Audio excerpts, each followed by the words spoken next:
This is the final message that I'll be preaching. And this has just been a survey, folks. This has just been an overview. If you had to take a look at the big picture of Revelation, that's really what my attempt and my heart has been in this, for you to understand. And how many of you know it's good to know where you are? Do you know that? It's good to know where you are. How many of you have ever been lost? Anybody ever get lost? In the woods, in your car, in your house? I don't know. Did you ever get lost? Okay. Hey, if you wake up in the middle of the night and you're sleeping in a different room, you fell asleep, or you wake up and not know where you're at, yeah, it just flips you out. Okay, you don't know where, it takes you 2 minutes, get all oriented where you are in the house, okay, because you're just used to being sleeping in certain places. But it's good to know where you are. I know just a couple years ago, I remember watching this documentary on TV, and it was about this guy. It was an elderly guy, and he had a pickup truck, and he had a camper on the back of the truck.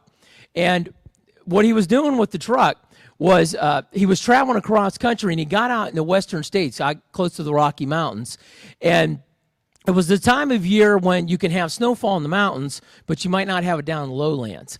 And he decided to take a shortcut. Now, his family knew he was going to be traveling all these states away, and he decided to take a shortcut, and he didn't tell them. So he headed up into the mountains and wanted to see the scenic view. Well, he got up in, and he didn't really know where he was at and got lost. And he ended up running into snow. And he got his truck swamped in the snow. Now, these are roads that aren't normally traveled. And as a matter of fact, at certain times of the year, they quit taking care of these roads. And they close them off. And the only people you'll get up in those areas are people that run snowmobiles, recreational type vehicles. Well, this man got trapped in the snow. And he had, fortunately, the camper on the back of the truck and a few minor supplies.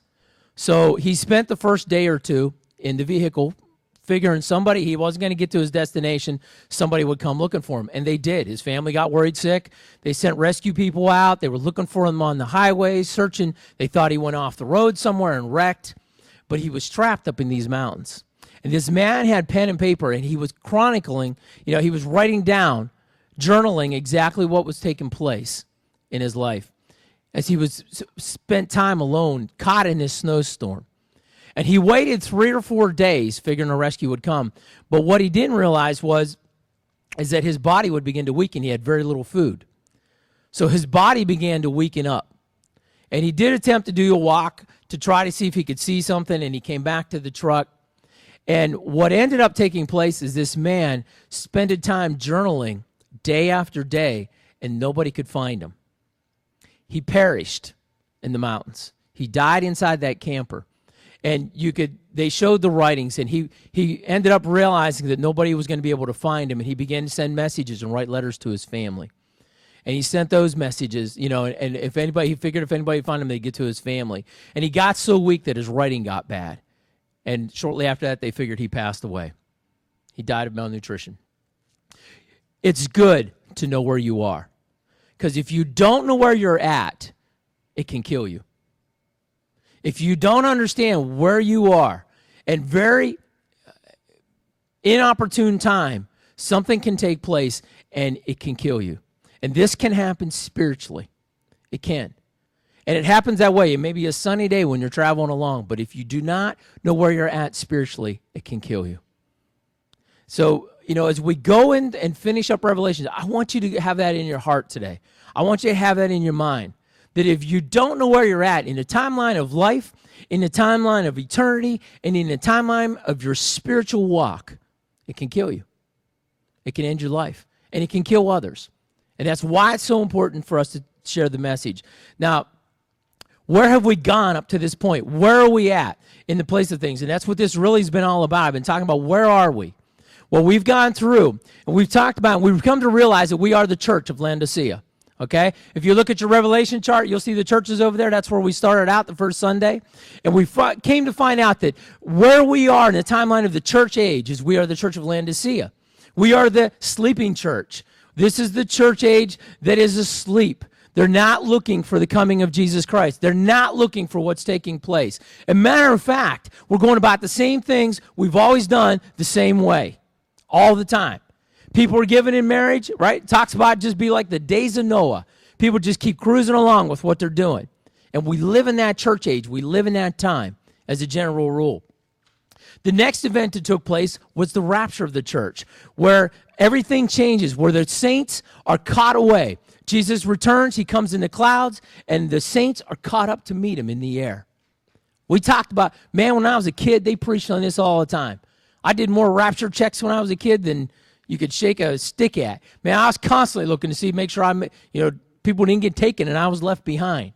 There were songs about it. Toby Macri did one just recently.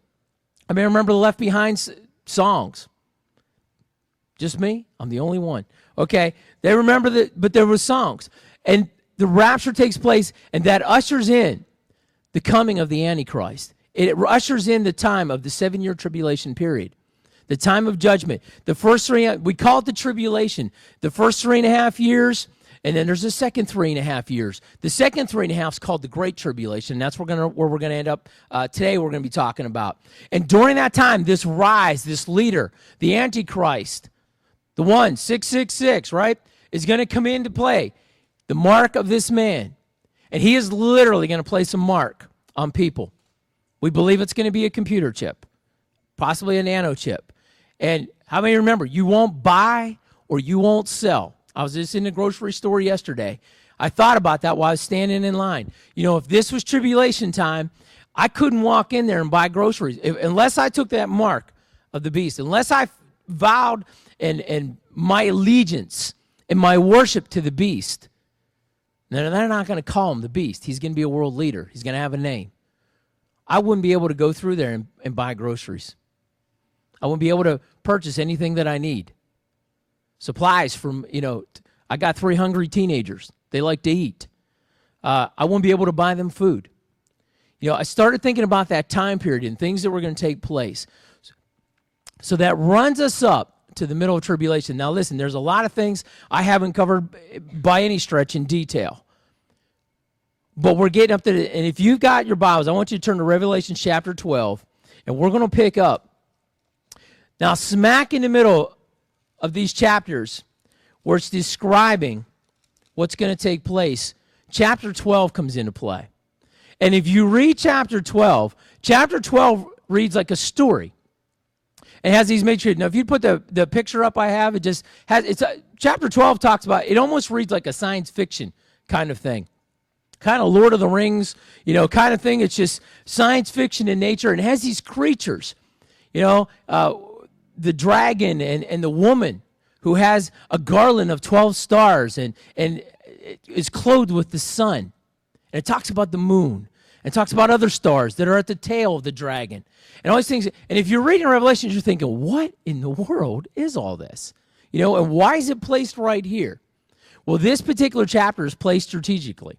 Okay, and it is the time period where we're at. So I want you to go to 12. We're going to read. It says, now a wondrous sign appeared in heaven. A woman clothed with the sun, with the moon under her feet, and on her head a garland of 12 stars. Now listen, at the beginning I told you, things that are on the earth. You got to realize what in Revelations, if something's taking place on earth or if it's taking place in heaven. What's he talking about? The beginning of this, he said it's in heaven.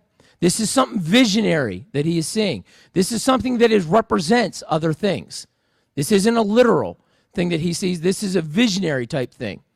And he sees it in the heavens. Now that woman that he sees with the garland of 12 stars represents something. It represents Israel. It is the nation of Israel. Clothed with the sun. The 12 represent the 12 what? Yeah, the 12 tribes. Those 12 stars are the 12 tribes. So keep that in mind as we go through this story, because it really is a story. Okay, now a great sign appeared in heaven, a woman clothed with the sun, with the moon under her feet, and on her head a garland of 12 stars. And being with child, she cried out in labor and in pain to give birth. And another sign appeared in heaven. Behold, a great fiery red dragon, having 7 heads and 10 horns, and 7 diadems on his head. His tail drew 1/3 of the stars from heaven, and threw them to the earth. And the dragon stood before the woman, who was ready to give birth, to devour her child as soon as it was born. Now, how many know who the red dragon is? It is Satan. The red dragon, when you see that in Scripture, represents Satan. And 7 in this particular case, they believe it to mean completeness, because his power becomes complete at this point. And you're going to see as we go on.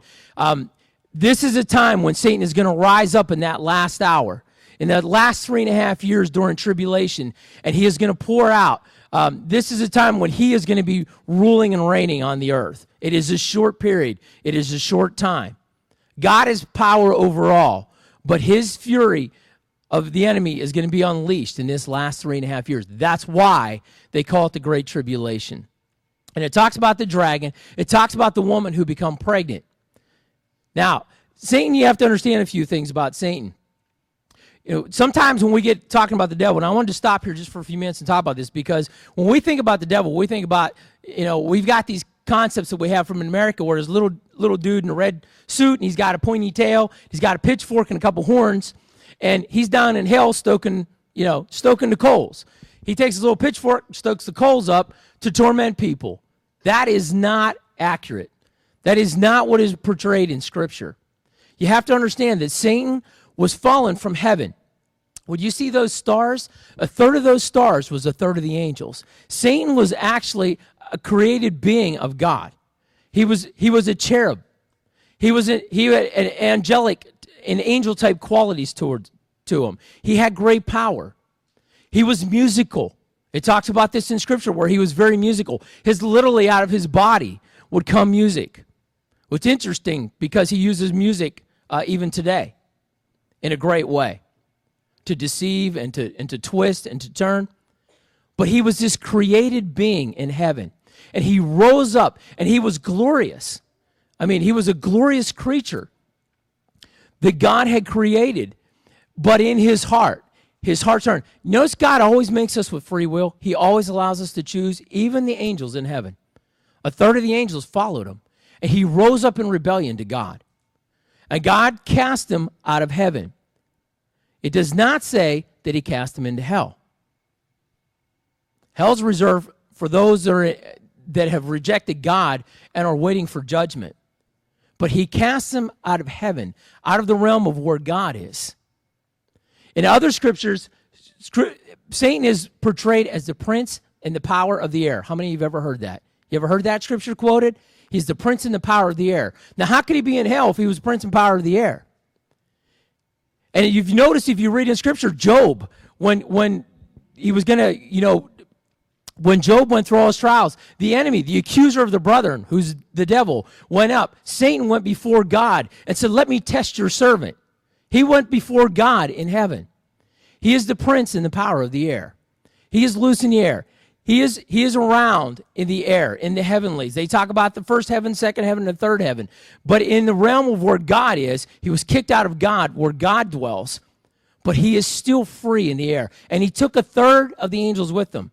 We call them demons. We call those the angels that follow him. They do have the same qualities as the angels. The same kind of powers. And you have to understand it, because if you don't understand Revelations. You're not going to understand what's taking place. Now listen, understand something about Satan. One, he is not all-powerful. He is not God. He is not omniscient.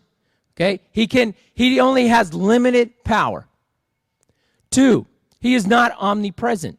A lot of people think Satan, the enemy, is omnipresent. He is not omnipresent. God is omnipresent. God can be everywhere, anytime, all the time. Satan cannot. Satan can be in one place at one time. Now, he's got a legion of angels, which we refer to as demons, that follow and do his work. But he is not omnipresent.